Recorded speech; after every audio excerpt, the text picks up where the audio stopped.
and you see that with some people when they smoke pot, like my mom's like that. She's a fucking whippersnapper, and she smokes pot, and it's just like, and she hates it because she's not in control anymore. Right. You know, you see that sometimes, but I like that. I like the things that are like humbling me and making my ego go down. The mushrooms are pretty hardcore, but. Yeah. The mushrooms, I've always been afraid. I haven't done it yet, but Really? all my friends take them, and I've always been afraid because I've always been like a super lightweight with weed. Yeah. Like all my friends will eat the same size. Like even my wife will eat like eat these edibles, and I can only eat like a quarter of it. Yeah. And it hits me harder than the full one hits her. Yeah. Yeah. So I'm just like a super lightweight. So I'm afraid. I'm afraid to take mushrooms. Yeah, I was too. That's a microdose or something. I literally had to have somebody catch me off guard with them. The way we ended up even taking them was we had them in our freezer after Tribeca Film Festival. We had a meeting with some Amazon executives, and we're out and at a bar, and they see we're not drinking. They're like, "You guys are potheads, aren't you?" And we're like, "Yeah, we don't really drink." And they're like, "Let's go smoke pot at your house." So we go back with these two Amazon executives. We didn't even know them. We didn't even know their names. Like, we were just like hanging out at our apartment smoking pot. And I'm talking to one of them. This woman's just like saying how she takes mushrooms with Seth Rogen all the time. And like, Seth Rogen loves American Juggalo. You should take mushrooms with Seth Rogen. I'm like, I've never taken mushrooms. I'm too scared, whatever. I'm like, we have them, but we're scared. And she's like, you have mushrooms? I'm like, yeah. She's like, let's do them right now. So we're like, fuck it. All right, let's do it. And we did our first mushroom trip, and it was scary. It was very uncomfortable. And I haven't eaten meat since. All my relationships are better. We meditate every day, twice a day.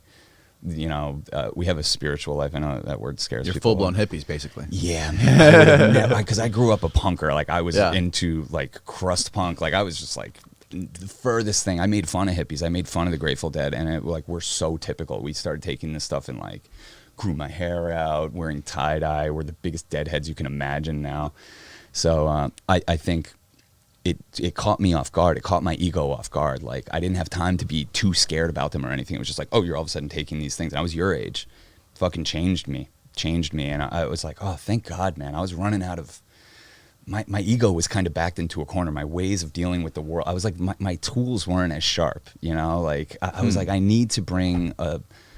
In retrospect, it's easy to say this, but I needed a sense of connectedness to come back over my being to keep even making these films. So, the mushrooms coming into my life, which then led to acid, which led to DMT, which led to toad, which led to ayahuasca, Daime medicine, all kinds of shit. And just coming at your ego from different angles, like just trying to keep it humble. Yeah, it's good. I think it's a good practice.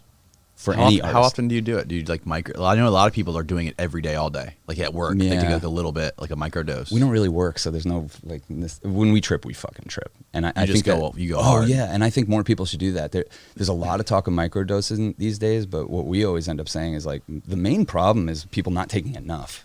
Like, we see people, they'll take 1 tab of acid and then struggle with their ego the whole time. It's like, why didn't you take 3 and just fucking be God for a little bit, you know? Like, just do it. Do the fucking thing. Be God. That's what it's doing. It's stripping away the layers of you that make you think you're you. And it's actually fucking a huge relief. You feel incredible in the days and months after psychedelics. So really? Oh my God. Especially mushrooms. It like, if you had any sense of anxiety, depression, whatever, just the clouds just part. I mean, there's studies now that say like pretty much 6 months of relief following a mushroom journey. Talk about yours that time. Cass did a heroic dose of mushrooms, which is 5 grams. Heroic? Yeah. 5 grams? Yeah. Wow, that sounds like a lot. Yeah. It deserves that name, I would say. Oh, yeah, totally. All I can say is like, I was having panic attacks. I don't have panic attacks anymore. You know, it's like, it really did kind of shift something within me from the inside out where I'm like, oh, it's all good. Like, nothing I'm worrying about is worth like having a panic attack about. Yeah. I mean, it can be pretty simple messages, but you have to like feel them, you know? You did 5 fucking grams. By herself. Like, that's another part of the heroic dose. You didn't have any people with you? You were just alone? Yeah. I was desperate. I was like Sean's saying, like up against a wall, like freaking out, not understanding what's going on in my life, like wanting to get a grip. And of course, like my hero's Terrence McKenna, so I'm going to listen to him, you know, and I'm glad I did. Do you remember everything pretty vividly? It's so ineffable. It's funny because I was out in LA. We are never more than this far apart from each other. And I was going on Adam Carolla's podcast in LA. So I was like, I'm just going to go do this. I'll be back in a day. And I go out there and I'm hanging out with Isaac out in LA, who shot Florida Man and Cam Girls. Yeah. And Cass is calling us like every half hour, like, what the fuck is going on? You're not real. You're not real. And I'm like, yeah, I am. I'll be home tomorrow. I didn't even understand the extent to which she was fucking tripping balls. Like, she was having, what are they called? Like tactile hallucinations, where your phone felt like a spiky ball. Like, that's a level of tripping that's like, fuck. Yeah. I was his mom. I was jumping timelines. I was like greeted by like I got the like angelic message, like, it's okay, like everything's okay. But then, you know, my mind's trying to make sense, and I get into this like paranoid loop of like, no, it's not okay. You're actually like, like maniacal fear come over me. But, you know, so in some ways I had one of the worst trips I've ever had.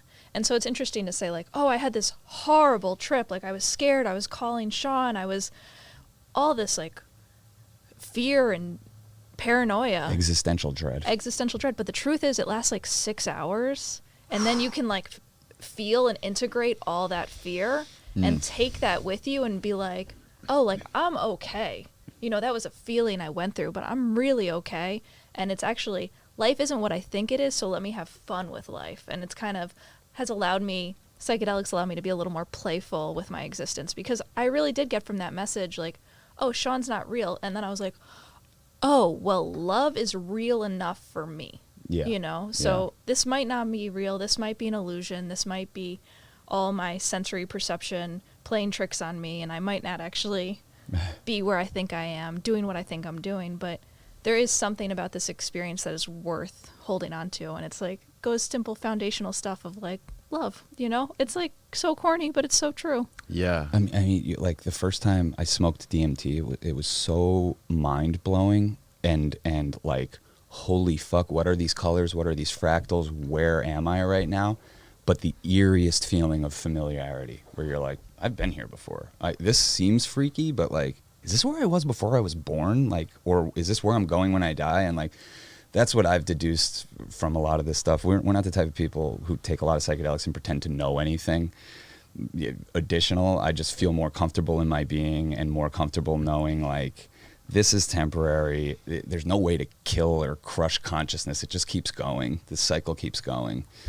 And it's just like it invited in that connectedness that I think I needed to keep making films and making podcasts. And now like I just feel like we're building community now. And like we're not filmmakers, we're not podcasters. Those are things we do.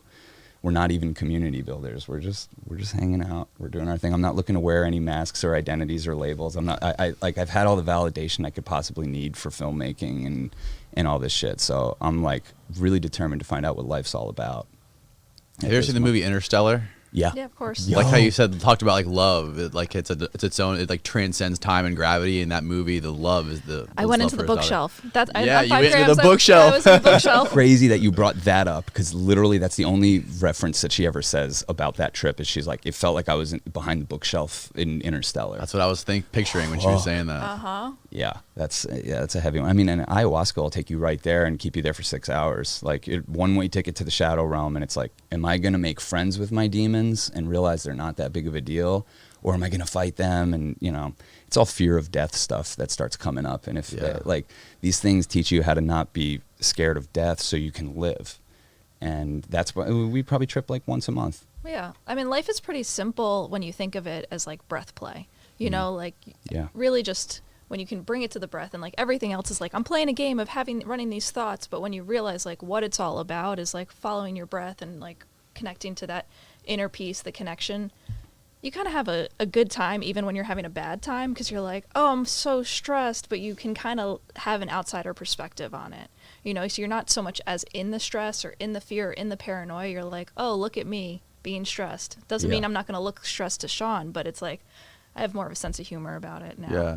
You take it like life less seriously. Yeah, it's like we're actors in a movie. I'm not gonna fucking try to fucking method act this thing and take it too seriously. Like it just gives you that one step removed where you're like, oh, okay, cool. This isn't that big of a fucking deal. Like